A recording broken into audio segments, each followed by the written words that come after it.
Habits are often described as if they are choices, something a person decides to adopt or deliberately abandons. But habits are not primarily chosen. They are built slowly, incrementally, through repetition that operates largely outside of conscious awareness. Understanding how habits form helps explain why behavior changes slowly, why intentions alone rarely produce lasting change, and why certain actions persist long after the reasons for them have disappeared. This video explores how daily habits develop over time, what makes them durable, and why the brain prioritizes habitual behavior over deliberate decision-making. The beginning, behavior without habit. Before a habit exists, there is only behavior. A person performs an action consciously, with intention and effort. They decide to drink water in the morning, to check their phone before bed, to take a specific route to work. At this stage, the behavior requires deliberate thought. The brain must initiate the action, monitor its execution, and decide whether to repeat it. This is cognitively expensive. Every instance of the behavior demands attention and decision-making resources. The prefrontal cortex is actively involved, managing goal-directed behavior and evaluating outcomes. But the brain does not maintain this level of involvement indefinitely. If the behavior is repeated in a consistent context, the brain begins to encode it differently. Repetition in context, the foundation of habit. Habits form most effectively when behavior is repeated in a stable context.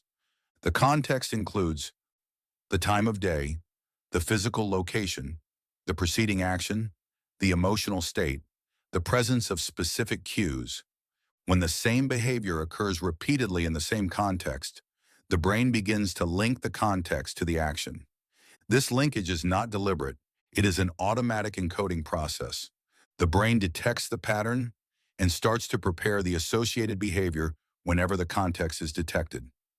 For example, a person who drinks coffee every morning in the same kitchen, at the same time, while standing in the same spot, is creating a strong context behavior link. After enough repetitions, entering the kitchen at that time becomes a cue.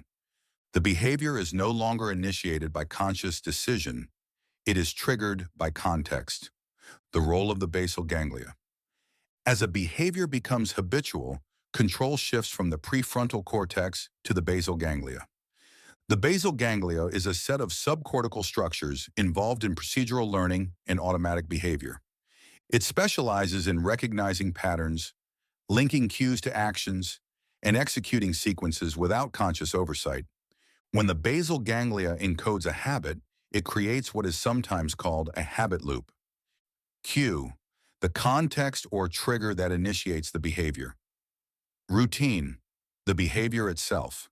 Reward, the outcome that reinforces the behavior. This loop becomes increasingly automatic with repetition. The cue activates the routine produces the reward, and the reward strengthens the cue-routine association. Over time, the habit loop can execute entirely without conscious awareness. A person may perform the behavior before realizing they have done so. The compression of mental representation. One of the key changes that occurs as habits form is the compression of mental representation. In the early stages, the brain represents each component of the behavior separately. Picking up the phone, unlocking the screen, opening an app, scrolling. Each step is a distinct action. But as the behavior is repeated, the brain begins to chunk these steps together. The individual components collapse into a single unit. The entire sequence is now represented as one action, and it is executed as one action. This chunking is efficient. It reduces the cognitive load required to perform the behavior, and it speeds up execution. But it also makes the behavior harder to interrupt. When a habit is fully chunked, stopping midway through the sequence feels unnatural because the brain is no longer treating it as separable steps. It is treating it as a single, unified routine. Why habits persist without rewards. Interestingly, habits can persist even after the original reward is no longer present. In the early stages of habit formation, the reward is critical.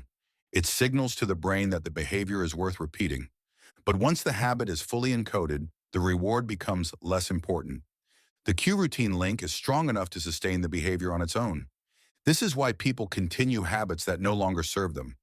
A person may continue checking their phone compulsively, even when they know it provides little value.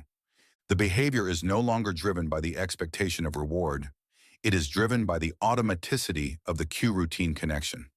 The brain has learned to execute the behavior when the cue appears, and it does so regardless of whether the outcome is still desirable. The speed of habit formation, individual variation. There is no universal timeline for habit formation. The often cited claim that habits take 21 days to form is not supported by research. Studies suggest that habit formation can take anywhere from 18 to 254 days, with an average around 66 days. But this variation depends on several factors: the complexity of the behavior, the consistency of the context, the strength of the reward, individual differences in learning rates. Simple behaviors in stable contexts form habits more quickly. Complex behaviors in variable contexts take much longer. And some behaviors may never become fully automatic, particularly if they require sustained cognitive effort or if the context changes frequently. The difficulty of breaking habits. Breaking a habit is more difficult than forming one. This is because breaking a habit requires two things: interrupting the automatic cue routine sequence, building a new behavior to replace it. Simply deciding to stop a habit is rarely effective. The cue still triggers the routine, and without a conscious intervention, the brain defaults to the established pattern. Willpower can override the habit temporarily, but willpower is a limited resource. Under stress, fatigue, or distraction, the automatic behavior reasserts itself. This is why people often revert to old habits during difficult periods. The habit pathway is still intact, and when cognitive resources are low, the brain defaults to the most efficient option. To successfully break a habit, the cue routine link must be disrupted. This can be done by changing the context, removing or altering the cue, replacing the routine with a different behavior, increasing awareness of the cue so that conscious intervention becomes possible. But all of these strategies require sustained effort and consistent repetition of the new pattern. The old habit does not disappear. It simply becomes dormant, and it can reactivate if the original cue reappears. Habits and identity. Over time, habits become woven into identity.